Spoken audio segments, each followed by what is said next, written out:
Microsoft ಫೈನಾನ್ಸ್ನವ್ರಿಗೆ ಹೆದರ್ಕೊಂಡು ಬೇರೆಯವರ ಮನೆಯಲ್ಲಿ ಆಶ್ರಯವನ್ನ ಪಡೆದಂತ ಪ್ರಕರಣ ನಡೆದಿದೆ. ಈಗ ಮೈಕ್ರೋ ಫೈನಾನ್ಸ್ ಕಾಟಕ್ಕೆ ತಮ್ಮ ಮನೆಯನ್ನ ಬಿಟ್ಟು ಬೇರೆ ಯಾರ್ದೋ ಮನೆಯಲ್ಲಿ ಅವಿತು ಕುಳಿತುಕೊಂಡಿದ್ರು ಈ ಮಹಿಳೆ. ಈ ಘಟನೆ ಆಗಿರೋದು ರಾಯಚೂರು ಜಿಲ್ಲೆಯ ಮಾನ್ವಿ ತಾಲೂಕಿನ ಕಪಗಲ್ ಅನ್ನೋ ಗ್ರಾಮದಲ್ಲಿ.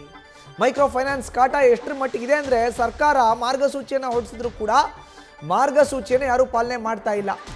ಮೈಕ್ರೋ ಫೈನಾನ್ಸ್ನಿಂದ 80,000 ರೂಪಾಯಿ ಸಾಲವನ್ನು ಪಡೆದಂಥ ಕುಟುಂಬ ಇದು. ಊರು ಬಿಟ್ಟು ಹೋಗಿತ್ತು, ಮತ್ತೆ ಊರಿಗೆ ಬಂತು. ಬಟ್ ಸಾಲ ವಸೂಲಿ ಮಾಡಲಿಕ್ಕೆ ಮತ್ತೆ ಮೈಕ್ರೋ ಫೈನಾನ್ಸ್ ಅವರು ಹಿಂದೆ ಬಿದ್ದಿದ್ರು.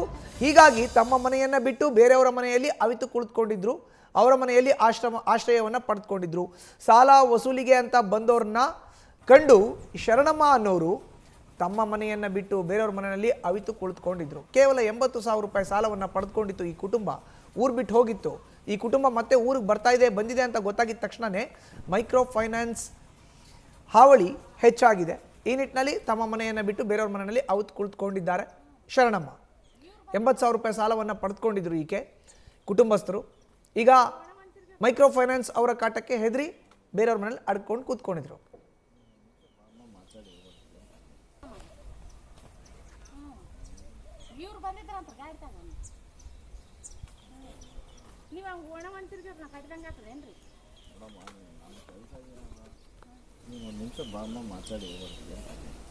ಜಾಸ್ತಿ ನಿಮ್ಗೆ ಏನು ಹೇಳಿಲ್ಲ ನಾನು ಬಾಮ ನೋಡ್ಕೊಂಡು ಹೋಗೋದು ನೀನೇ ಕೇಳಿದ್ರು. ಈಗ ನಾನು ಏನಂದ್ರಿ ಮಾನಿಗೆ ಹೋಗಿ ಕ್ಯಾನ್ಸಲ್ ಮಾಡಿ ಬಂದೇನ್ರಿ. ನನಗೆ ಅವ್ರು ಫೋನ್ ಮಾಡಿದ್ರೆ ನನಗೆ ಒಳ್ಳೆ ನೀನು ಕೋರ್ಟಿಗೆ ಹೋಗ್ಲಾರ್ದಕ್ಕೆ ಮತ್ತೆ ಮತ್ತೆ ಅವರಿಗೆ ಫೋನ್ ಮಾಡಿದ್ದೆ. ಮತ್ತೆ ನಿಮ್ಮ ಬರೋದಾಗೋದು ಇವತ್ತು ನಮ್ಗೆ ಅಂತಂದು ಕೋರ್ಟಿಗೆ ಬರೋಕ್ಕಾಗಲ್ಲ ಅಂದ್ರೆ ಹೆಂಗೆ ಮತ್ತೆ ಆಗ ಮುಂದೆ ಹೇಳಿದ್ರಿ. ಮತ್ತೆ ನೀವು ಹಂಗೆ ಓಡೋಣ ತಿರುಗಿದ್ರಿ ಹೆಂಗ್ರಿ ಸರ್? ಓಟು ಡೇಟ್ ಇರ್ತದೆ, ಕೋರ್ಟಿಗೆ ಮಿಸ್ ಮಾಡ್ತೀವಿ.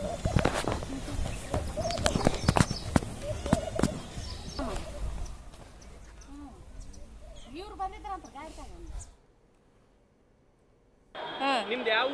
ನಮ್ದು ಕಪ್ಪಗಲ್ಲ ನಮ್ದು ಅಕ್ಕಪಕ್ಕದಾಗ ಗುಂಪಿದಾಗ ಕುಂದ್ರಿಸಿ ಸಾಲ ಎತ್ಕೊಂಡ್ಯಾಣ.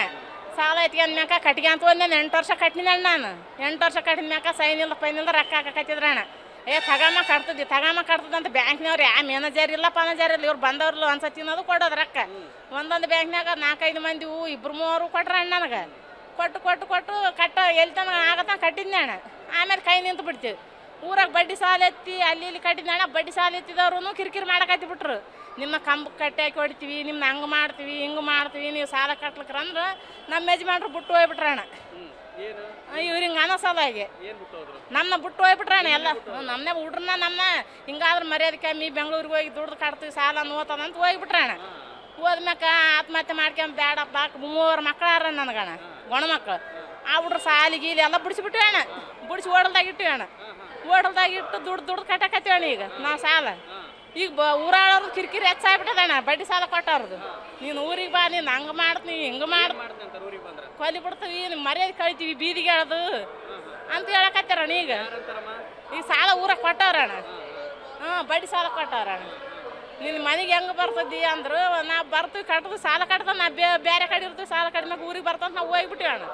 ಮನೆ ಬೀಗ ಹಾಕಿ ಹೋದ್ರೆ ಶ್ಯಾಮ್ ಸುಂದ್ರಣ್ಣ ನಿಂತ ಕೇಸ್ನಾಗ ಶ್ಯಾಮ್ ಸುಂದ್ರಣ್ಣ ಕೈ ಹಿಡ್ದಣ್ಣ. ನಾನು ಯಾರು ಹಿಡ್ದಲ್ಲ ತೆಗದ್ರಣ್ಣ. ಬೀಗ ಹಾಕಿ ಶ್ಯಾಮ್ ಸುಂದ್ರಣ್ಣ ತೆಗಿಸ್ಕೊಟ್ಟ. ಈಗ 6 ತಿಂಗಳು ಆಯ್ತಣ್ಣ ತೆಗಿಸ್ಕೊಟ್ಟತ್ತ. ಎಲ್ಲಿಗೆ ಹೋಗ್ಬೇಕು ಎಲ್ಲಿಗೆಲ್ಲ. ಮನ್ಯಾಗ Aadhaar card, identity card, bank passbook ಎಲ್ಲ ಒಯ್ದಾರಣ್ಣ. ಮನ್ಯಾಗ ಏನೇನು ಉಳಿಸಿಲ್ಲ ಅಣ್ಣ. ಮನ್ಯಾಗ ಬ್ಯಾಂಕಿನವ್ರದಲ್ಲಿ ಸಾಲ ತೊಗೊಂಡಿದ್ದೀವಿ. ರಾತ್ರಿ 12 ಗಂಟೆ ತನಕ ಟಾರ್ಚರ್ ಕೊಟ್ಟರು.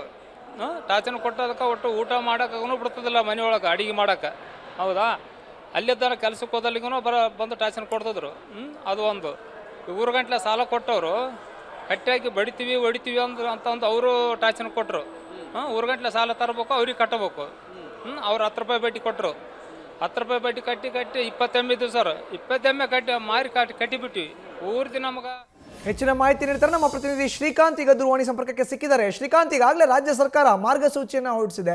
ಮೈಕ್ರೋ ಫೈನಾನ್ಸ್ ಅವರ ಕಾಟ ಯಾರಿಗೂ ಕೊಡ್ಕೂಡ್ದು ಅಂತ. ಇಷ್ಟಿದ್ರೂ ಕೂಡ ಈ ಕುಟುಂಬಕ್ಕೆ ಕಿರುಕುಳ.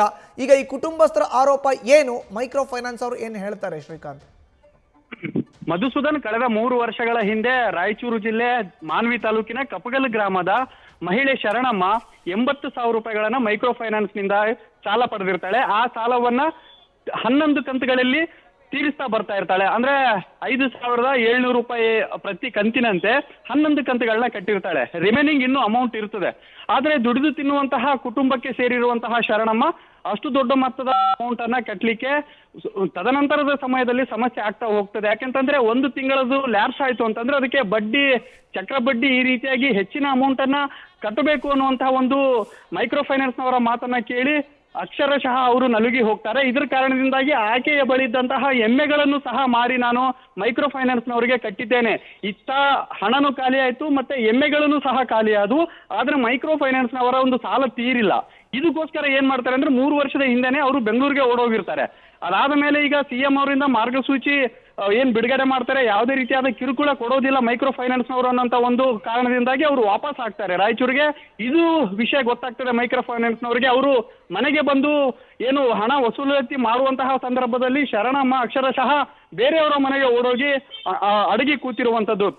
ಅಂದ್ರೆ ಈ ಮನೆಗೆ ಬರ್ತಾಳೆ, ಇನ್ನೊಂದು ಮನೆಗೆ, ಅಲ್ಲಿಂದ ಇನ್ನೊಂದು ಮನೆಗೆ, ಈ ರೀತಿಯಾಗಿ ಓಡಾಡ್ತಾ ಇದ್ದಾಳೆ. ಮೈಕ್ರೋ ಫೈನಾನ್ಸ್ ನವರ ಕಾಟದಿಂದ ನನ್ನನ್ನ ರಕ್ಷಣೆ ಮಾಡ್ಬೇಕು ಅನ್ನೋಂತ ಒಂದು ಆಗ್ರಹವನ್ನು ಸಹ ಇಲ್ಲಿನ ಶರಣಮ್ಮ ಮಾಡ್ತಾ ಇರುವಂತದ್ದು. ಮಧುಸೂದನ್, ಧನ್ಯವಾದ ಶ್ರೀಕಾಂತ್ ನಿಮ್ಮ ಮಾಹಿತಿಗೆ. ನ್ಯೂಸ್ ಫಸ್ಟ್ ನಿರ್ಭೀತಿಯಿಂದ ನಿಮ್ಮ ಪರವಾಗಿ.